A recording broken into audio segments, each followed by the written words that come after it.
Assalamualaikum warahmatullahi wabarakatuh. Saya Novita Banuati dengan NIM 16032100089 dari kelas DI 4506. Pada kesempatan ini, saya izin menyampaikan materi topik alam dan manusia sebagai syarat mengikuti ulangan tengah semester mata kuliah Pendidikan Agama Islam dan Etika. Dengan judul Hubungan Alam dan Manusia, menurut Islam, saya membaginya ke dalam 4 subbab, yaitu hakikat manusia, keberadaan manusia, perjalanan manusia, dan peran manusia. Subbab yang pertama adalah hakikat manusia. Saya dan kita semua sebagai manusia itu memiliki kelebihan dibandingkan dengan makhluk lain di bumi ini, yaitu makhluk yang memiliki potensi untuk berakhlak baik atau taqwa, atau buruk, atau dengan kata lain fujur.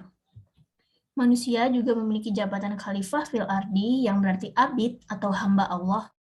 Nah, ini merupakan jabatan tertinggi yang disematkan Allah, Sang Raja Langit dan Bumi kepada manusia. Sebagai hamba Allah, tentunya manusia berkewajiban mewakili keberadaan Allah di muka bumi. Seperti penciptaan Nabi Adam alaihissalam yang terdapat pada Quran Surah Al-Hijrah ayat 28, penciptaan Hawa pada Quran Surah An-Nisa ayat 1, penciptaan Nabi Isa alaihissalam pada Quran Surah Ali Imran ayat 59, dan penciptaan Bani Adam pada Quran Surah Al-Mu'minun ayat 12-14. Berikutnya adalah keberadaan manusia. Dalam perspektif Al-Quran, manusia adalah perpaduan antara unsur jasmani dan unsur rohani, atau perpaduan antara unsur materi dan unsur imateri, yaitu perpaduan antara badan sebagai unsur materi, akal dan ruh sebagai unsur imateri. Hal ini juga dijelaskan dalam Quran Surah Asy-Syamsi ayat 7-10. Next adalah perjalanan manusia yang diawali dari alam ruh, di mana di sini ruh mengakui bahwa Allah hanya satu dan Tuhan dari semua yang ada di alam semesta. Ini tercantum dalam Quran Surah Al-A'raf ayat 172. Kemudian dalam Quran Surah Al-Mu'minun ayat 12-14, manusia melalui alam rahim dalam kandungan ibu selama 9 bulan, yang kemudian lahir ke alam dunia. Di alam dunia ini dijelaskan dalam Quran Surah Al-Baqarah ayat 30 bahwa terdapat beragam agama yang ada di dunia. Di sini kepercayaan manusia dapat dipengaruhi oleh faktor orang tua dan lingkungannya. Saat manusia wafat, ruh memasuki alam kubur. Hal ini terdapat dalam Quran Surah Al-Mu'minun ayat 99-101.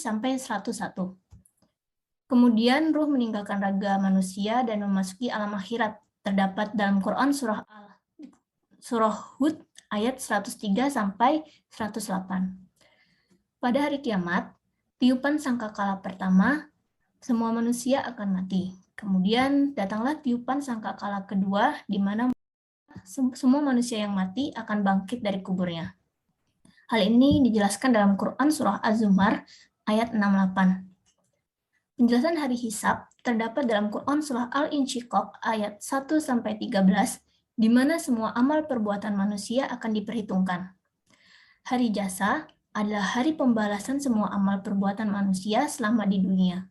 Ini juga dijelaskan dalam Quran Surah Al-An'am ayat 30.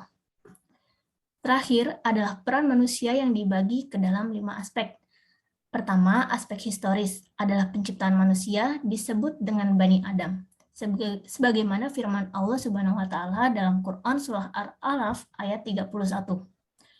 Kedua adalah aspek biologis. Manusia disebut bashar yang mencerminkan sifat-sifat fisik, kimia, biologis manusia, seperti makan, minum, menikah, dan lain-lain. Sebagaimana firman Allah Subhanahu wa taala dalam Quran Surah Al-Mu'minun ayat 33. Yang ketiga, aspek kecerdasan manusia disebut dengan insan, yakni makhluk terbaik yang diberi akal sehingga mampu menyerap ilmu pengetahuan. Sebagaimana firman Allah Subhanahu wa taala dalam Quran Surah Ar-Rahman ayat 3-4. Keempat adalah aspek sosiologis.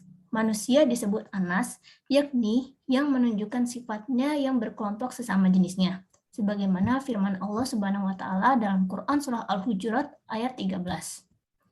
Yang kelima dan terakhir adalah aspek posisi disebut abdun atau hamba, menunjukkan kedudukannya sebagai hamba Allah yang harus tunduk dan patuh kepadanya. Sebagaimana firman Allah Subhanahu wa taala dalam Quran surah Az-Zariyat ayat 56. Sekiranya cukup dari saya, kurang lebihnya mohon dimaafkan. Wassalamualaikum warahmatullahi wabarakatuh.